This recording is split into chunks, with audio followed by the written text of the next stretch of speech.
दोस्तों ये कहानी मे नाम की एक 14 साल की लड़की की है जिसकी शादी एक 50 साल के बुढ़े से करा दी जाती है। अब शादी के बाद मे की लाइफ में क्या क्या प्रॉब्लम्स आती हैं यही हम देखेंगे आज की इस कहानी में। तो कहानी शुरू होती है और हम 14 साल की मे को देखते हैं जिसकी आज शादी होने वाली है, वो भी 50 साल के एक रईस आदमी से। हम देखते हैं कि ये आदमी इस गाँव का सबसे अमीर इंसान है और मे इसकी तीसरी पत्नी बनने वाली है। मतलब इससे पहले भी उसकी 2 पत्नियां ऑलरेडी हैं। दरअसल ये दौर अर्ली 90s का चल रहा था जब लड़कियों की शादी इतनी छोटी उम्र में करना बहुत आम बात हुआ करती थी। अब मे की शादी हो जाती है और इसी खुशी में रात को एक फंक्शन रखा जाता है। यहाँ पर मे का पति, जिसको सभी मास्टर कहकर बुलाते हैं, वो अपनी पहली पत्नी के साथ घूम रहा होता है। वहीं पर हम उसकी दूसरी पत्नी को भी देखते हैं जो कि दिखने में काफी खूबसूरत है और वहाँ पर गाना गा रही होती है। वहीं मे इन सभी को देख रही होती है और वो बहुत ज्यादा नर्वस होती है। फिर रात को मे बेडरूम में जाती है और उसे कोई आइडिया नहीं है कि वो आज रात को यहाँ पर क्या करेगी, क्योंकि उसकी उम्र सिर्फ 14 साल है और उसे फर्स्ट नाइट के बारे में कुछ नहीं पता। तभी मास्टर भी रूम में आ जाता है और फिर ये दोनों यहाँ पर इंटीमेट हो जाते हैं। फिर अगली सुबह इसके ब्लड वाले कपड़े को एक पौधे पर लगा दिया जाता है और उसे कहा जाता है कि ये देखो, इसका मतलब है कि अब तुम पवित्र नहीं रही। अब ऐसे ही कुछ दिन बीत जाते हैं और एक दिन इनके घर पर एक गाय एक बछड़े को जन्म देती है। अब उस बछड़े के पैदा होते ही उसे बेच दिया जाता है और फिर शाम को सभी घर वाले मिलकर ये डिस्कस करते हैं कि उस बछड़े को बेचकर जो पैसे मिले हैं उसका क्या करना है। तभी दूसरी पत्नी कहती है कि हमें उन पैसों से घर की सभी औरतों के लिए नए कपड़े खरीदने चाहिए। लेकिन तभी मास्टर के पिताजी, जो कि इस घर के मुखिया थे, वो उन्हें कहते हैं कि नहीं, इन पैसों से मेरे पोते के लिए घोड़ा खरीदा जाएगा। इनके पोते का नाम हंग होता है और ये मास्टर की पहली वाइफ का बेटा है और इस घर में इकलौता लड़का है। हम देखते हैं कि मास्टर की दूसरी पत्नी को कोई बेटा नहीं है, सिर्फ उसकी 2 लड़कियां हैं, इसलिए घर में उसकी वैल्यू बहुत कम है। अब दादाजी डिसाइड कर लेते हैं कि इन पैसों से उसके पोते के लिए घोड़ा खरीदेंगे। लेकिन तभी पहली पत्नी उनको मना कर देती है और कहती है कि हंग की अभी शादी की उम्र होने वाली है, इसलिए हम उन पैसों को इसकी शादी के लिए बचा कर रखेंगे।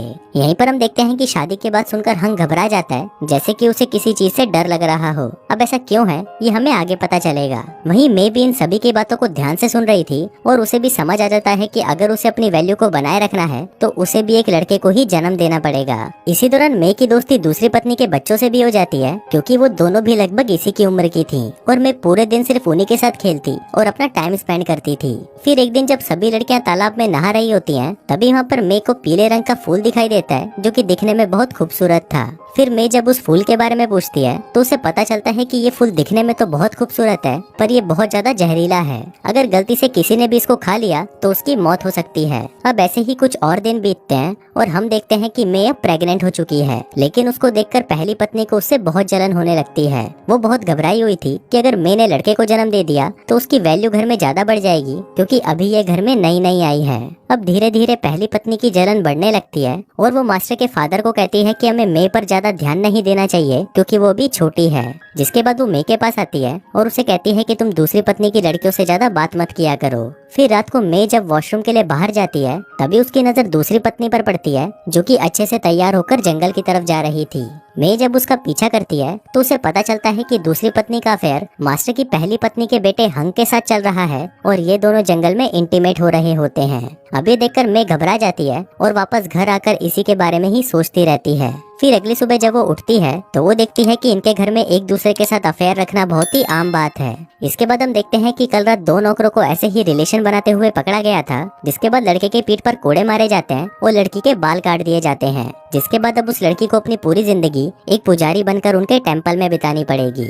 इसके बाद अगर वो लड़की प्रेग्नेंट भी हो जाती है तो उसके बच्चे को भी पुजारी बनकर पूरी जिंदगी उसी टेम्पल में ही बिताना पड़ेगा और ये इस घर के कुछ अंधे कानून हैं। इसके बाद मे देखती है कि पहली पत्नी भी मास्टर से लिपटी पड़ी है और वो फिर से प्रेग्नेंट होना चाहती है ताकि वो फिर से एक लड़के को जन्म देकर अपनी वैल्यू को यहाँ पर बरकरार रख सके।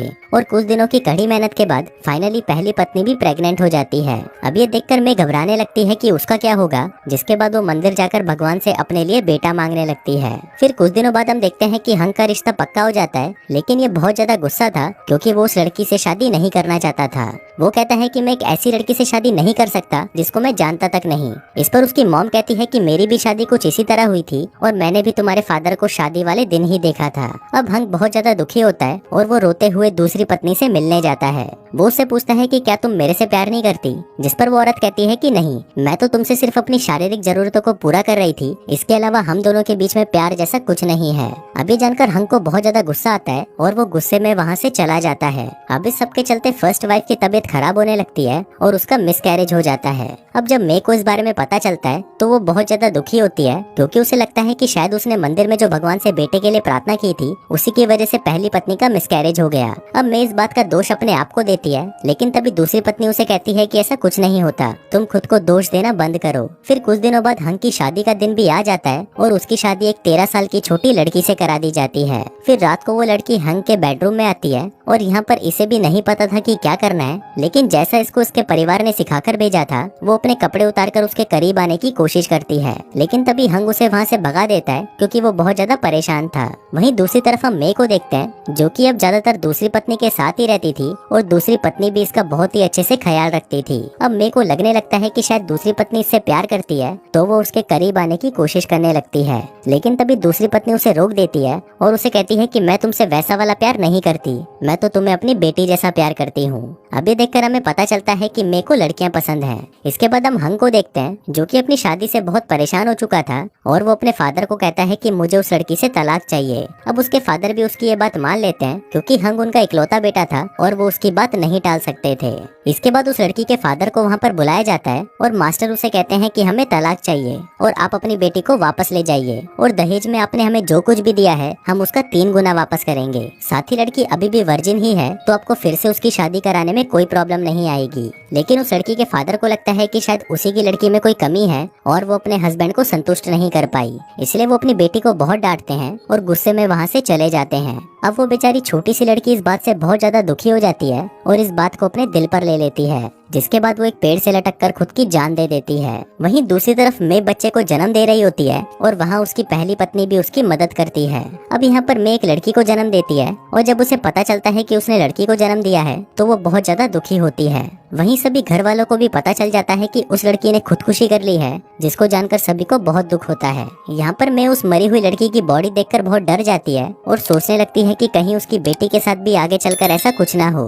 अब इसी डर से वो अपनी बेटी को लेकर नदी के किनारे जाती है और उसे आखिरी बार अपना दूध पिलाती है, जिसके बाद वो अपनी बेटी को वही जहरीला फूल खिलाकर मार डालती है। वहीं नदी के दूसरे किनारे हम दूसरी पत्नी की बेटी को देखते हैं जो कि अपने बाल काट रही थी, क्योंकि उसे ऐसा लगता है कि अगर वो अपने बाल काट लेती है तो वो एक लड़का बन जाएगी और उसकी जिंदगी काफी अच्छे से बीतेगी। दोस्तों ये एक वियतनामी मूवी है जो हमें बताती है कि पहले के टाइम में लड़कियों के लिए जिंदा रहना कोई आसान काम नहीं था। अगर हम बात करें मे की तो उसकी शादी इतनी छोटी उम्र में कर दी थी कि उसे पता नहीं था कि एक परिवार को कैसे चलाया जाता है और बच्चे कैसे पाले जाते हैं। उसे लग रहा था कि शायद उसकी बेटी की जिंदगी आगे चलकर वैसे भी नरक ही बनने वाली है, इसलिए उसने पहले ही अपनी बेटी को मार देना सही समझा। वैसे दोस्तों इस कहानी को लेकर आपके क्या ओपिनियन है मुझे नीचे कमेंट सेक्शन में जरूर बताना, और अगर आपको ये वीडियो अच्छा लगा हो तो प्लीज इस वीडियो को लाइक करके चैनल को सब्सक्राइब कर देना। मैं मिलता हूँ आपसे अगले वीडियो में, तब तक के लिए बाय।